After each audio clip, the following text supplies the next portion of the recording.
New York টাইমসের বিরুদ্ধে $15 billion মামলা করলেন ট্রাম্প।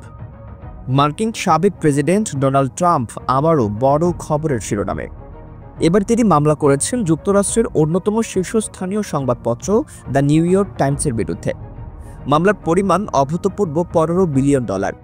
ট্রাম্প অভিযোগ করেছেন প্রায় এক দশক ধরে নিউ ইয়র্ক টাইমস তার বিরুদ্ধে মিথ্যার অভিযান চালিয়ে যাচ্ছে। সামাজিক যোগাযোগ মাধ্যম এক্স, যা আগে টুইটার নামে পরিচিত ছিল, তিনি লেখেন, আজ আমি দ্য নিউ ইয়র্ক টাইমসের বিরুদ্ধে মানহানি ও অপবাদের মামলা করতে পেরে সম্মানিত বোধ করছি। রিপাবলিকান নেতা আরও বলেন, টাইমস ইতিমধ্যেই র্যাডিক্যাল লেফট ডেমোক্রেট পার্টির ভার্চুয়াল মুখপাত্রে পরিণত হয়েছে। তার অভিযোগ, সংবাদপত্রটি ডেমোক্রেট প্রতিদ্বন্দ্বী কমলা হ্যারিসকে বিশেষ সমর্থন দিয়েছে এবং সেটিকে প্রথম পাতায় প্রকাশ করেছে, যা তিনি বলেছেন আমেরিকার ইতিহাসে সবচেয়ে বড় অবৈধ নির্বাচনী অনুদান।